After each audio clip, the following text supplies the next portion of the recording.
Praise the Lord. मसीह में मेरे प्रिय भाई और बहन, आप सभी को प्रभु यीशु मसीह के मधुर और मीठे नाम से जय मसीह की। यह 3 बातें आपके जीवन को बदल कर रख देगी। These 3 things will change your life। पहला, परमेश्वर के साथ हर परिस्थिति में बने रहना। Stay with God in all circumstances। खुदा की कलाम हमसे क्या कहती है? देखिए, यूहन्ना रचित सुसमाचार अध्याय 15 वचन 7। यदि तुम मुझ में बने रहो और मेरा वचन तुम में बना रहे, तो जो चाहो मांगो और वह तुम्हारे लिए हो जाएगा। यह वचन में परमेश्वर कहते हैं, तुम मुझ में बने रहो और मेरी बातें तुम में बनी रहे। चाहे किसी भी परिस्थितियां क्यों ना हो, चाहे बड़े से बड़े बीमारियां की परिस्थितियां क्यों ना हो, चाहे बड़े से बड़े सतावट की परिस्थितियां हमारे जीवन में क्यों ना आए, चाहे कोर्ट कचहरी की समस्या हमारे जीवन में आए, चाहे हमारे जीवन में कर्ज पड़ने की समस्या क्यों ना आए, तो भी हमें प्रभु में बने रहना है। हम चाहे किसी भी परिस्थिति से होकर गुजरे, तो भी हमें प्रभु में बने रहना है। और उस परिस्थिति में जब हम प्रभु से मांगते हैं, तो प्रभु हमारी सुन लेता है और वह हमारे लिए हो जाएगा। दूसरा, निरंतर प्रार्थना करते रहना। To pray continuously.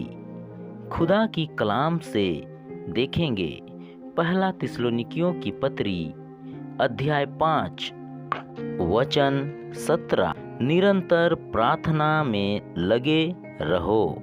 पौलुस और सिलवानुस और तीमुथियुस की ओर से थिस्सलुनीकियों की कलीसिया को लिखते हैं, चाहे किसी भी प्रकार की समस्या हमारे जीवन में आए, चाहे प्रभु को ग्रहण करने के कारण हमें छोड़ भी दे, चाहे हमारे परिवार वाले प्रार्थना करने के कारण हमें छोड़ दे, चाहे हमारे मित्र हमें छोड़ दे, चाहे हमें इस संसार के लोग हमें छोड़ दे, तो भी हमें निरंतर प्रार्थना करते रहना चाहिए। यदि हमारे शरीर से सांसें निकाल दिया जाए, तो हमारी शारीरिक मृत्यु हो जाएगी। उसी प्रकार यदि हमारे जीवन से प्रार्थना निकाल दिया जाए, तो हमारी आत्मिक मृत्यु हो जाएगी। इसलिए पौलुस कहता है, तुम निरंतर प्रार्थना करते रहो ताकि तुम्हारी आत्मिकता बनी रहे। तीसरा, बाइबल पढ़ना कभी ना भूले।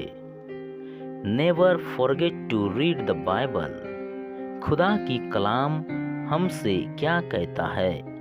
कुलुसियंस की पत्री अध्याय 3 वचन 16। मसीह के वचन को अपने हृदय में अधिकाई से बसने दो और सिद्ध ज्ञान सहित एक दूसरे को सिखाओ और चिताओ, और अपने अपने मन में अनुग्रह के साथ परमेश्वर के लिए भजन और स्तुति गान और आत्मिक गीत गाओ। जितने भी विश्वासी भाई बहन कुलुसे में रहते हैं, उन सभी से पौलुस कहते हैं, प्रभु के वचनों को पढ़ना ना भूले। जब हम प्रभु के वचनों को अधिकाई से अपने हृदय में बसने दे, ताकि हमारे अंदर जो गंदगी है वह दूर हो जाए और हमारे जीवन में जो भी बुरी आदतें हैं, प्रभु के वचन हमारे अंदर में बसने से हर एक बुराई दूर हो जाए। जब हमारे अंदर प्रभु का वचन आ जाता है तो हर एक दुष्ट आत्मा और शैतान के सारे बंधन टूट जाते हैं। इसलिए पौलुस कहते हैं बाइबल पढ़ना कभी ना भूले। तो प्रभु इन वचनों को सुने जाने में और पढ़े जाने में प्रभु आप सभी को आशीष दे। आमीन।